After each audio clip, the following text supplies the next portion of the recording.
And this game is being brought to you direct from Toronto by Pere Athol dealers and agents from coast to coast in Canada. Good evening, everybody. This is John Esaw from Winnipeg speaking, and I'm very pleased to be part of the telecast this evening, and for more than one reason. It was a number of years ago, as a matter of fact, my first day in the broadcasting field, when a priest walked up to me and he said, "Son, remember one thing, that whatever the subject in which you're speaking, somebody out there listening to you is going to know as much or more about it than you do." He was Father Athol Murray, Padre of Notre Dame College in Wilcox, Saskatchewan. And since we're talking about Notre Dame College tonight, my special guest is Father Athol Murray. Father, very pleasant evening having you with us on the show tonight. Johnny, there's a ring in my heart to think that I'm in my old hometown of Toronto talking to probably 10 million Canadians, that our good John Diefenbaker in Ottawa with Ken Moore and Buddy Simpson, out in Victoria, Lester Patrick and Leo Bishop, and across all Canada, the Notre Dame alumni and sportsmen are listening to me, trying not to boober this broadcast. Well, Pere, over the years you've been known as an educator.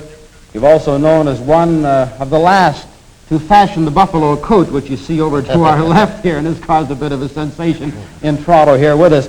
But I noticed that over the years you've been able to combine athletics and academics together to provide better students and better citizens.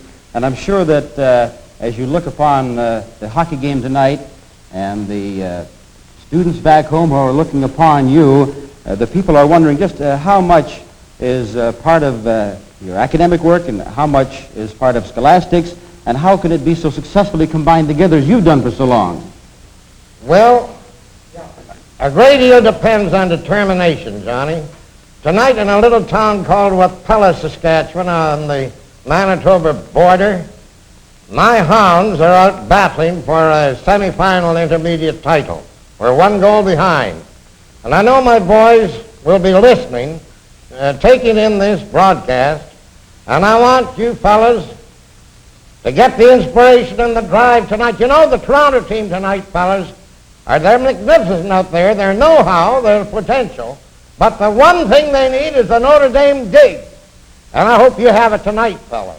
Well, Father, I know that your first love is hockey, and you've inspired your own boys now to go out and win in that championship. We want to talk about Notre Dame College, and we have it on film now. And as we look at the college on the film, I wish you'd comment on some of the sights that will be seen there, please. Very good, Johnny. That is Notre Dame. That's the Saskatchewan Prairie, the old gumbo. That's the home of Nick Metz, former Maple Leaf star, Nick and Don. There's the old barn. That's just the outskirts of the college. And there is muddy old Wilcox in the days when we had a little rain. Away down at the end is the Church of St. Augustine's, the convent. This is the arts building. This is where we take second, third, and fourth year arts. That's our high school building. These are the old cars. They have now disappeared. Those were the cook cars that for years these are the boys right in their bunks talking. Some of those boys are among those playing hockey tonight. Now we're getting a little swanky. These are the bungalows where the artsmen have their holdouts. And they have their little feeds, and they sit around and study Aristotle and Aquinas. This is the building that burnt down. One wing we call Paumaise and the other Rex Beach. And there are the gang in the dining room. The motto, never lose heart. That came from Bill Lane of San Diego as he was dying. Send word to that padre in Canada, never lose heart. This is the crowd, and here are some of the fellas in the kitchen serving up the chow.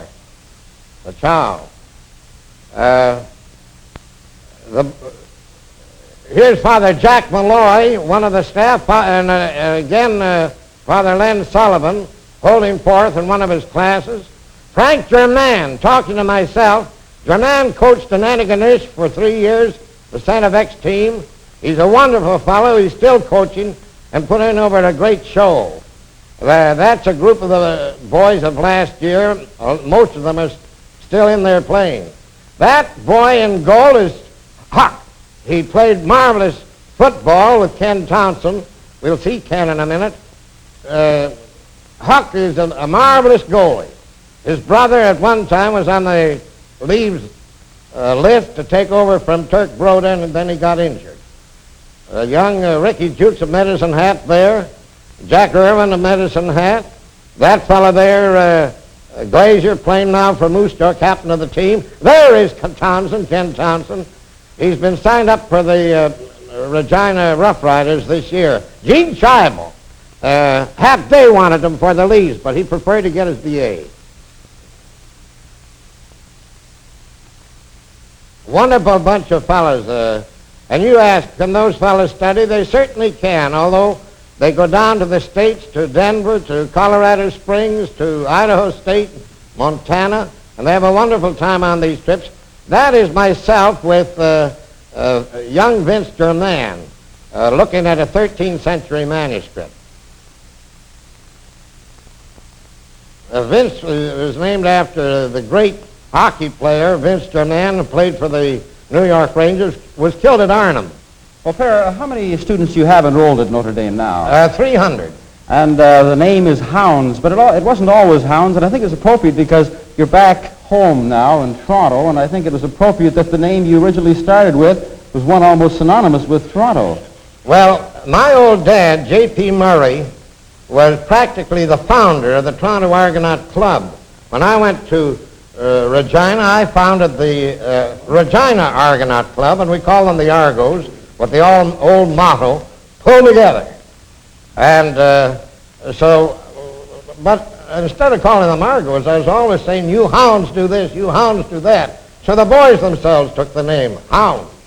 Pere, as you're better known to the rank and file, I know that one of your old friends is listening out there tonight, and this, of course, is Lester Patrick, whom you see here, and Cyclone Taylor, who is here with us tonight. And the highlight of the college year and is... Al Ritchie. And Al Ritchie, too. But the highlight of the college year is where you honor an outstanding person each year. 2 years ago was Lester Patrick, and now I know you're even trying to make better plans for your old pal.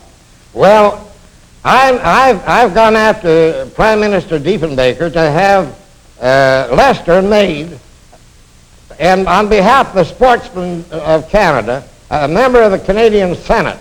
And Mr. Diefenbaker has shown a very cordial appreciation of that. And I'm hoping that John Diefenbaker is listening, because I just met Cyclone's son tonight, and I think, and I know all Canada thinks, that this Sportsman's Commission, we should name it the Lionel Conacher Royal Commission for Sport. And all sportsmen are all for it.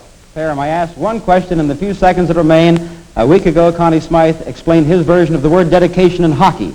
I'd like to hear your version. Well, the Greeks had that understanding of excellence. They said that the ideal of Athens was the pursuit, the exercise of vital energies on a line of excellence in a life affording them scope.